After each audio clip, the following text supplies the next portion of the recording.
Mrs. Piggle Wiggle by Betty MacDonald. Chapter 1. Mrs. Piggle Wiggle herself.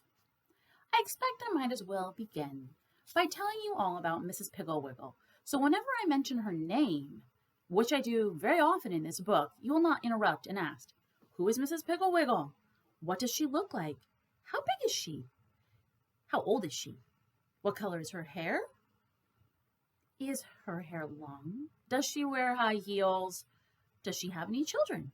Is there a Mr. Piggle Wiggle? Mrs. Piggle Wiggle lives in our town. She is very small and has a hump on her back.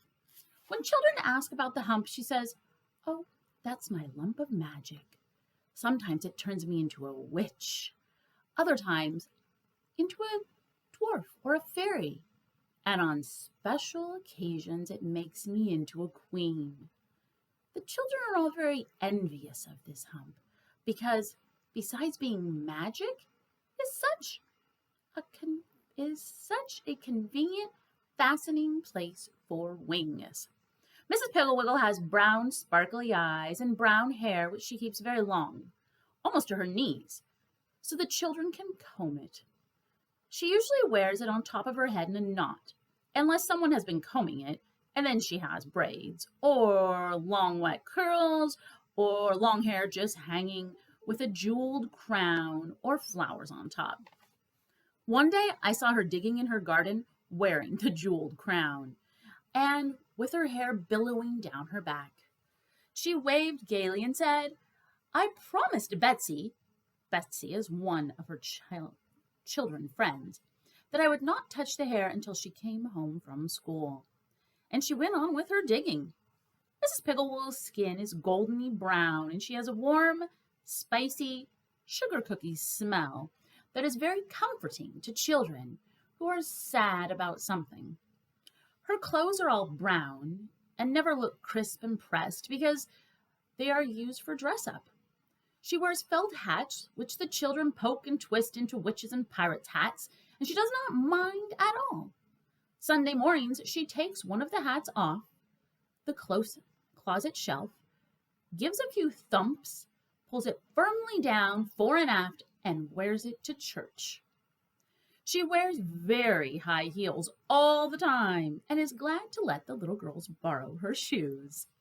Mrs. Piggle Wiggle has no family at all. She says that her husband, Mr. Piggle Wiggle, was a pirate, and after he had buried all his treasure in the backyard, he died. She just has herself and Wag, her dog, and Lightfoot, her cat. The most remarkable thing about Mrs. Piggle Wiggle is her house, which is upside down. It's a little brown house, and sitting there in its tangly garden, it looks like a small brown puppy lying on its back with its feet in the air. Mrs. Piggle Wiggle says that when she was a little girl, she used to lie in bed and gaze up at the ceiling and wonder what it would be like if a house were upside down. And so she grew up and built her own house. She had it built upside down just to see. The bathroom, the kitchen, and the staircase are right side up. They are more convenient that way. You can easily see that you could not cook on an upside down stove, or wash dishes in an upside down sink, or walk upside down stairs, walk up them. In the living room of her house is a large chandelier, and instead of being on the ceiling, it is on the floor. Of course, it is really on the ceiling, but the ceiling is the floor. And so it is on the floor, and the children turn on the lights and then squat around it pretending it's a campfire. Mrs. Piggle Wiggle says that her chandelier is the only one in town which is put to any real use. Her bedrooms all have slidey boards in them because if you will look up at your attic ceiling, you will see that a slanty ceiling, when turned upside down, makes a fine slidey board. Also, all the wall lights are very close to the floor and handy for small children.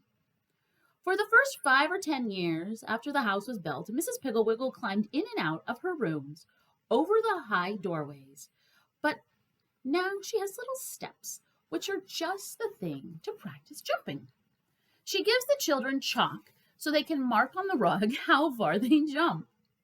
Nobody knows how old Mrs. Piggle Wiggle is. She says she doesn't know herself.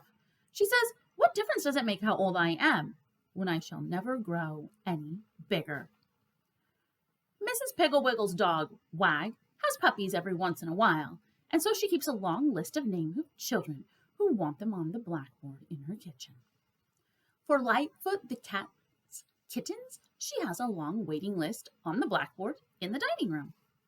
Mrs. Piggle Wiggle's backyard is full of big holes where small boys dug for Mr. Piggle Wiggle's buried treasure, and her front yard is full of flowers which the little girls pick, jam into vases, and place about her living room or carry to their teachers. Every child in town is a friend of Mrs. Piggle Wiggle, but she knows very few of their parents. She says grown-ups make her nervous.